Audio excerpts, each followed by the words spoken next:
Welcome to the Pencil Bob channel. I hope you enjoy my stories. Now I will have to explain how all this happened. I've lived on my land for 6 years now. It's 5 acres of open, rolling ground with a view of the hills, thick with pine, and a pool so big it used to be a local curiosity. Olympic-sized almost, though I didn't build it for training, just peace. Back when I moved in, I only had to worry about keeping the pump running and chasing off the occasional raccoon. Not anymore. 3 years ago, everything started to change. The land surrounding my property, everything, got bought up by a developer. One of those national outfits that builds entire neighborhoods in less than a year and names them something fake and cheerful like estates. They approached me early in the game, sent a man in a collared shirt and shiny shoes to knock on my door with a proposal in hand. Said they wanted to make me a very attractive offer to buy my land and integrate me into the new neighborhood. I said no. He didn't even try to hide his disappointment. Told me I might want to reconsider, that prices were only going to drop if I waited. I told him to take his clipboard and go bother someone else. Over the next year, the sounds of construction swallowed everything around me. Bulldozers, nail guns, trucks beeping every morning starting at 6:30. The forest behind my house became rows of boxes with driveways. The deer disappeared, so did the quiet. By the second year, the last houses were going up and the offers started coming in again, this time in the mail. Fancy envelopes with stock photos of smiling families and official communication printed across the top.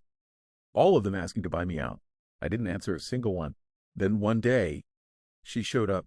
Karen. She had that look about her, crisply ironed blouse, yoga pants, oversized sunglasses on her head like a crown.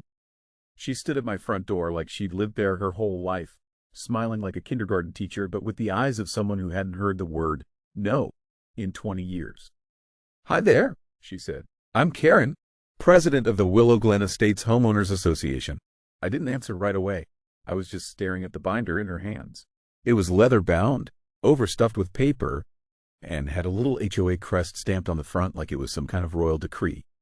"We wanted to welcome you to the community," she went on. "Here's your welcome packet. Forms, bylaws, a map of the neighborhood, just some basics to get you oriented." I raised an eyebrow. "I'm not in your community." She laughed. Actually laughed, like I'd made a joke. "Oh, well, I mean, technically you are. We held a vote and decided to annex your property into the HOA. You're surrounded on all sides, so it just made sense." I didn't take the binder. "You can't do that. You don't have the authority to annex private land without consent." She kept smiling, but her voice lost a bit of its warmth. "Well, the board voted unanimously, and we filed the necessary paperwork." "You'd better get a good lawyer," I told her, "because you're going to need one." That was the first real interaction I had with Karen. She didn't like the outcome. A week later, I found a pink slip in my mailbox. Violation notice. According to the paper, I was in breach of landscaping guidelines for having natural vegetation too close to the road. Specifically, my cedar trees. Now, I've got 20 cedar trees that were here before I was. They line the edge of my driveway like a wall. I never touched them. Turns out that was my crime. I compared the notice to the copy of the HOACC NRs I had gotten from a friendly neighbor a few months back. Nothing in there applied to me, and even if it did, the cited section didn't mention trees. It mentioned yard gnomes and lawn furniture, but not trees. A few days later, another one came. This time it was for unauthorized architectural coloration. Apparently, my house didn't match their palette. My place is forest green with black trim. Blends in with the landscape, doesn't scream for attention. I guess it didn't match their vision of earth tones and beige boxes. It didn't stop there. Over the course of 2 months, I received 6 more notices. All for different nonsense. Excessive leaf accumulation, non-conforming driveway curvature, and one about the pool gate being visually disruptive. They were building a case, or at least trying to. It got weirder when I started getting new offers in the mail, same developer letterhead, but more aggressive this time. They even referenced the violations, suggesting that perhaps the upkeep of such a large property was becoming too difficult and that I might consider selling for the sake of harmony. Harmony, that word set my teeth on edge. Then came the letter that really pushed it.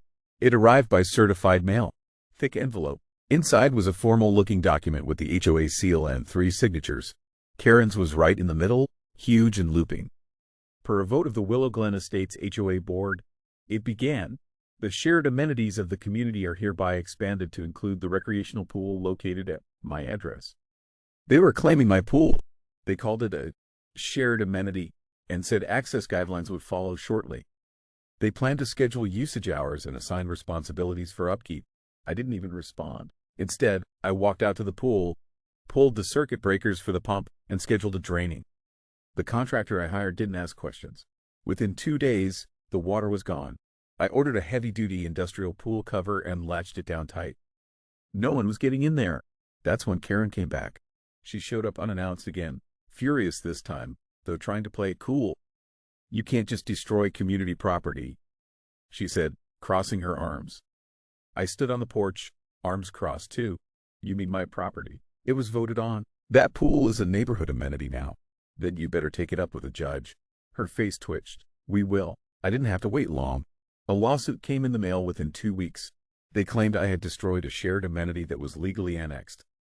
The damages they were asking for were absurd, tens of thousands. They even tried to slap on emotional distress claims from the community. My lawyer just smiled when he read it.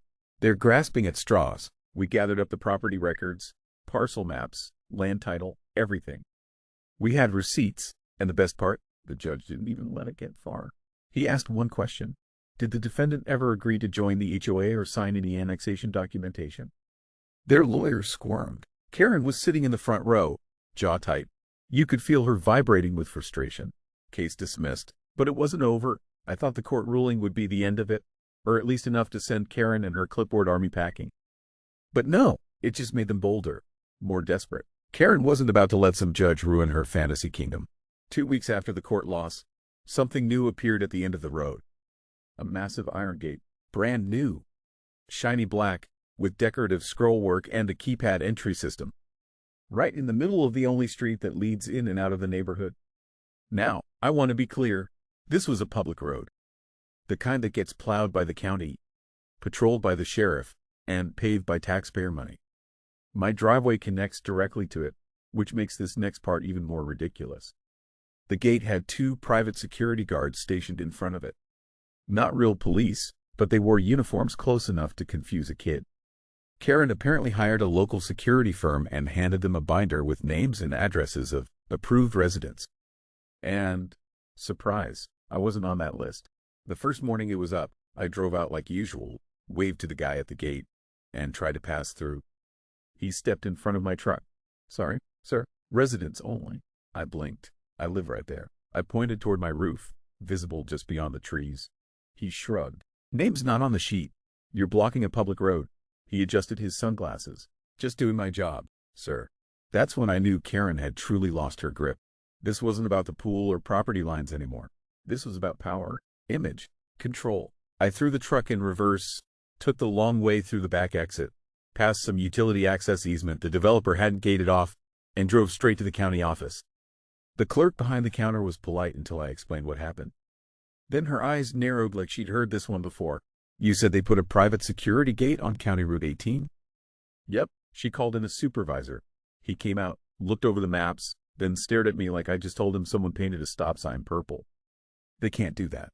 "Well, they did." He assured me they'd send someone out for a site inspection. I gave him the name of the HOA, the security company, everything. He took it down without blinking. 2 days later, I saw the county inspector's white sedan pull up to the gate. I watched from my porch with a pair of binoculars. The inspector walked right up to the guards, clipboard in hand, and started asking questions. 10 minutes later, he was pacing back and forth with his phone to his ear. Karen eventually came marching down from the clubhouse, red-faced and gesturing wildly. I couldn't hear the words, but the posture said enough. She wasn't backing down. An hour later, the county truck showed up with a work crew and a sheriff's deputy in tow. They didn't ask permission. They didn't wait. They removed the entire gate, post to post. It was like watching someone rip the crown off a cartoon queen. I popped a beer and sat on the porch to enjoy the show. But again, this wasn't the end. The next wave was quieter, subtler, but somehow worse. Karen's board began a campaign of neighborhood propaganda. Flyers were left on everyone's porch accusing me of being hostile and uncooperative. One even claimed I had endangered children by draining their pool. Some of my new neighbors stopped waving at me. A couple refused to make eye contact. Others went the opposite direction, trying to mediate or convince me to just join the HOA and get along. One guy, Mike, showed up one afternoon with a six-pack and a grin like we were old pals. "Look, man, I know Karen's a bit intense, but you gotta understand, she's just trying to protect property values."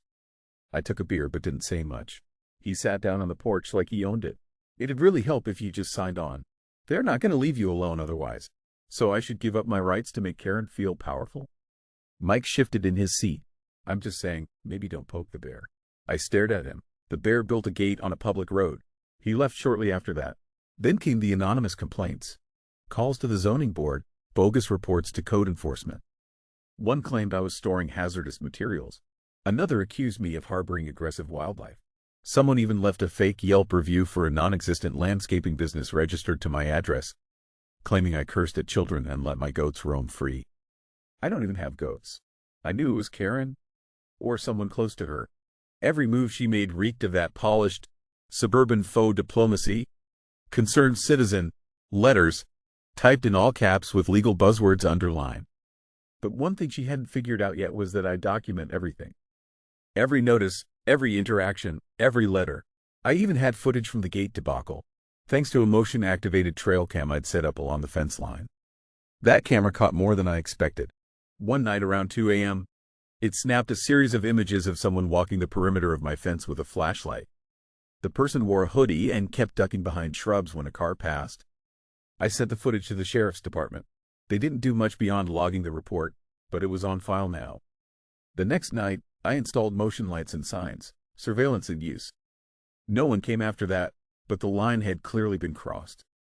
Karen escalated again. She tried to file an injunction claiming that my property, being surrounded by the HOA, was legally obligated to conform to community standards.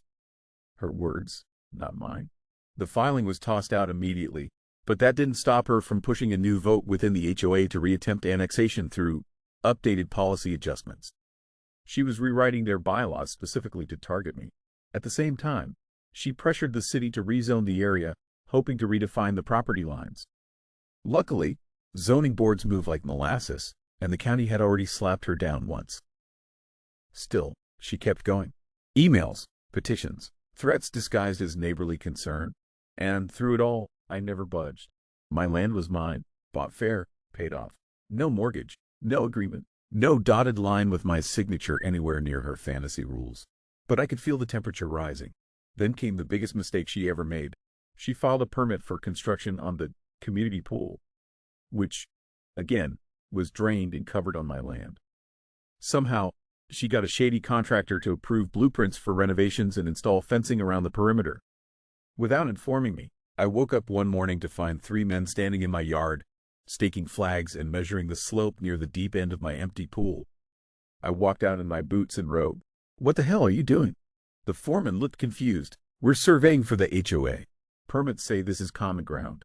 I didn't yell. I didn't curse. I just walked back inside, grabbed the deed, walked back out, and dropped it on the hood of his truck. He flipped through it. His eyebrows hit his hairline. He packed up his crew and left in under 10 minutes. 2 hours later, I got a voicemail from Karen. She sounded strained, like she was trying to keep the smile in her voice but couldn't quite manage it. "This behavior is disruptive, and frankly, beneath you. We will revisit this matter with the board." I saved that message too. By now, even some of the HOA residents had grown tired of the drama. One woman, Linda, stopped me on my way to the mailbox. "I didn't vote for any of this," she whispered. "She just tells us it's for our protection. You should come see what that protection looks like from my side of the fence." She didn't reply, but she looked away fast. As weeks passed, cracks started to show. 2 board members quit. A petition circulated demanding Karen step down. At night, I saw porch lights off earlier than usual, people avoiding each other on the sidewalks. The mood turned sour, but Karen held on, knuckles white on the wheel. And me? I just kept living, because the land was mine. And Karen could dig her claws into every inch of concrete around it, but she'd never get to carve her initials into my dirt. Not while I was breathing. After the lawsuit was tossed, I figured Karen and her HOA minions might finally back off.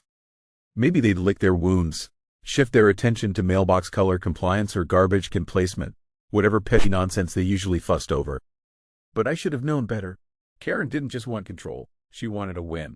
And if she couldn't get it legally, she'd get it through attrition. Within days of the court ruling, strange things started happening. First, the trash pickup skipped my house. I called the company. They said my account had been transferred to a group billing under the HOA. When I explained that I wasn't part of the HOA, they apologized and said someone had submitted a signed request to consolidate billing for shared properties. I had to open a new account from scratch. Next, I started getting random deliveries I didn't order: yard mulch, a pallet of beige patio tiles. Once, 200 pool noodles showed up at my front gate with a delivery slip that read, "For community events, HOA use only." I refused them all, of course, but the message was loud and clear. Then came the parade of visitors. Strangers, people from the new neighborhood who assumed my land was open space. I caught 2 kids playing in my drained pool, and when I asked them where their parents were, they pointed across the street and said, "Karen told us it was okay." I had to put up signs. Private property. No trespassing. I even added one with big red letters that said, "Not HOA property. Trespassers will be prosecuted." Karen responded by filing a noise complaint with the county, claiming the signs were visually aggressive and emotionally upsetting to children. The county official who came to inspect them took one look, sighed, and said, "This is about the HOA, isn't it?" I just nodded, but Karen's campaign didn't end with annoyances and toddlers. No, she had bigger plans. One morning, I noticed new flags staked into the dirt behind my fence. Orange and pink survey markers stretching in a crooked line along the back of my property. I walked the line, and sure enough, it was cutting several feet into my land. The next day, a letter arrived claiming that the HOA had acquired easement rights through a backlot landscaping corridor and that they'd be clearing brush and installing a pathway for the enjoyment of all residents.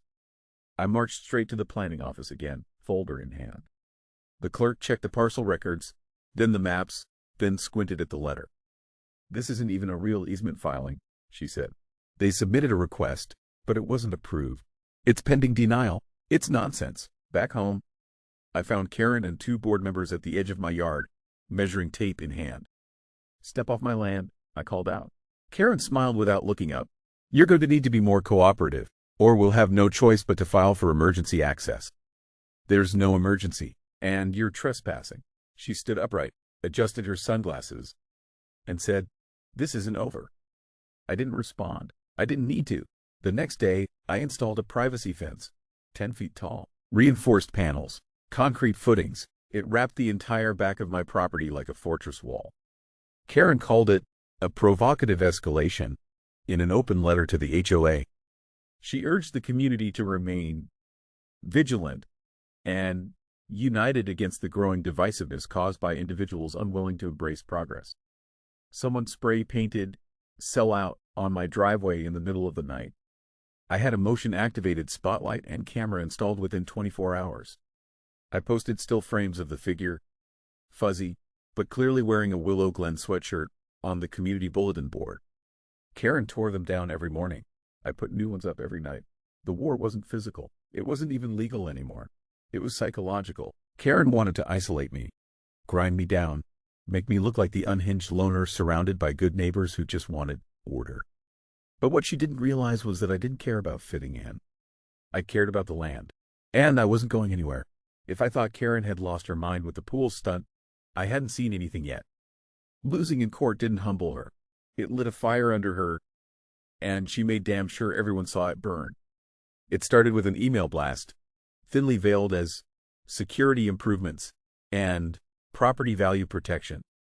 Karen's words were polished, but the message was clear. She was pushing for a keypad-controlled entry gate at the neighborhood's main entrance. Just a keypad. No guards, no staff, temporary access control, she called it. No vote, no budget approval, no discussion. Just a one-woman crusade against reality. The day after that email landed in everyone's inbox, contractors showed up with concrete mixers and drills. By Monday morning, the rumble of machinery echoed down the road. Footings were poured, metal posts were hammered into the ground. Electrical wiring snaked beneath the dirt. Karen had even hired some drone operator to film the installation for the HOA's Facebook page, showing herself cutting a ribbon like she was unveiling a new civic monument. The thing was, she built it on a public road. The kind of road the county maintains, the kind taxpayers pay for. You don't get to throw up a gate on something you don't own. You especially don't get to do it without any permits or approvals. But Karen, she didn't see it that way. She held a fancy little ceremony complete with sparkling cider and sugar cookies shaped like keys, smiling like she'd just secured the neighborhood's safety single-handedly. By that afternoon, the gate was up and locked. I pulled up from the store, groceries bouncing in the back seat, ready to unload, only to find myself staring down a keypad mounted on a metal post, blinking its little green light like a middle finger. I didn't have the code. No one did, unless Karen decided you were worthy. I tried to push the gate, locked tight, so I backed up, turned around, and drove the long, dusty fire road that wrapped behind the properties. It wasn't a convenient detour, but it got me home, pissed off, but not surprised. The next morning, I called the county offices, gave them the address, the details. You're the fifth call about that gate today. The woman on the other end sighed so deeply I could almost hear her eyes roll through the phone. We've already sent a crew out to inspect. It's illegal, no permits, built on public land. They're going to tear it down. By Friday morning, county trucks rolled in with bolt cutters and power tools. They ripped that gate out like it was a rotten tooth, leaving crooked metal posts sticking out of the ground. A bright yellow citation was nailed to one post. Karen was there, screaming bloody murder. They're sabotaging community integrity, she yelled. Someone recorded the tirade and uploaded it to Nextdoor. The comment section exploded with laughter, insults, and heated arguments. But the neighborhood wasn't laughing anymore. They were angry, especially after Karen tried to pass the nearly $18,000 gate bill onto the HOA budget. She filed it as a landscaping enhancement on the budget proposal. During the next HOA meeting, someone asked aloud, "Didn't she call that an infrastructure upgrade? Or something?" "She called it decorative infrastructure," another resident said, waving a copy of the invoice that someone had leaked. "Is that what you call a busted-ass gate nobody asked for?" People were done with Karen. They didn't want excuses. They wanted accountability, and maybe a little justice. A vote of no confidence exploded from 3 different sides of the room. Karen slammed the gavel down and abruptly shut the meeting, citing safety concerns. That was the last straw. The very next week, flyers started showing up in mailboxes. Plain, black and white photocopies folded and taped to doors. No names, no logos, just blunt text in capital letters. Karen blamed me, called me a destabilizing force, and accused me of undermining the community. But I didn't write a single flyer, didn't need to. Karen was doing all the damage herself. As the flyers spread, rumors flew faster than wildfire. People started whispering about mismanaged funds, secret meetings, and mysterious board decisions no one was allowed to see. Some questioned her fitness for office. Others were fed up with the endless drama. By the time the annual budget hearing rolled around, barely 20 people showed up. A far cry from the lively meetings of years past. Karen arrived with her usual smug smile but acted like everything was business as usual. She ignored pointed questions, talked over residents, and even tried to push through a mysterious line item labeled Board Initiative Reimbursements. That was the final straw for some. Someone yelled from the back. Another resident stormed out, slamming the door behind them. Minutes later, Karen tried to adjourn the meeting before it hit the half-hour mark. She called it executive privilege, as if that meant anything to anyone but her. That was her last move. 2 weeks later, the neighborhood received a long, rambling email from Karen. 6 pages of bitter, paranoid nonsense. She blamed sabotage, infiltrators, and a coordinated campaign of psychological warfare. She painted herself as the victim of a conspiracy, a lone warrior standing against unseen enemies. No one responded. No one even replied all. Then she vanished. No announcement, no farewell speech, no replacement board member. Just silence. And honestly, that silence was the most peaceful sound the neighborhood had heard in years. The HOA didn't officially dissolve. It still exists on paper, like a ghost clinging to a dusty spreadsheet. But no one runs it. No meetings, no fines, no newsletters. Just tall grass swallowing broken fences, cracked sidewalks, and the kind of quiet rebellion that doesn't need a microphone. The clubhouse sits dark and empty. Pool remains covered, silent as a forgotten relic. The keypad gate, it's rusting away in a pile behind the maintenance shed, a monument to Karen's delusions. And Karen? Karen and her little Wahunta are exactly why I'll never live in a managed community. The arrogance, the ignorance, the delusion. It's off the charts. She thought she could vote herself ownership of a private pool like she was queen of the cul-de-sac. What's next? Seizing lawn furniture by decree? The part that really gets me is how she kept doubling down, even after being laughed out of court. Most people would feel shame. Not her. She just escalated like some tyrant in a Lifetime movie. This woman doesn't need a title. She needs a restraining order and a crash course in basic property law. Karen is a narcissistic wannabe dictator who thought she could manifest power by sheer force of entitlement. What blows my mind is how confidently she trespassed on this guy's rights like the law was just a suggestion. Claiming ownership of a private pool just because a group of bored Stepford wives voted on it? That's not how reality works. That's how toddlers think. The fact that she seriously believed a majority vote in her suburban play club could override land deeds and legal boundaries tells me everything I need to know about how these HOAs are run. No legal precedent, no paperwork, just vibes and bad intentions. And then she throws a tantrum in court when the judge reminds her that her HOA isn't the federal government. She's not a president. She's a glorified hall monitor who needs to be told no more often.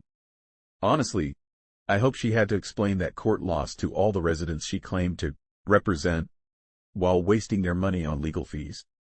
She didn't protect the neighborhood. She embarrassed it.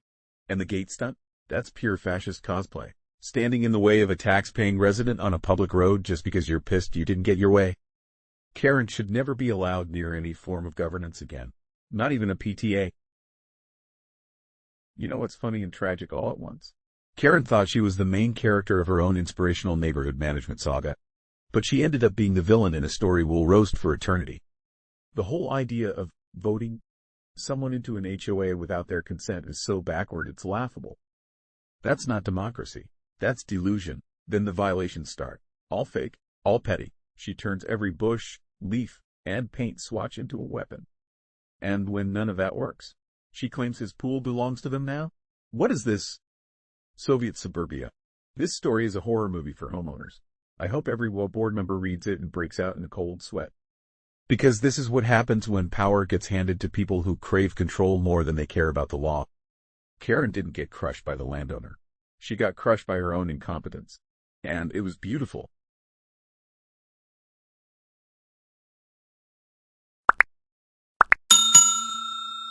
I would like to thank you for watching the video to the end.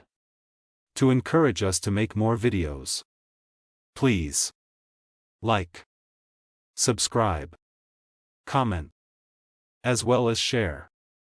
Check out this other video if you haven't already.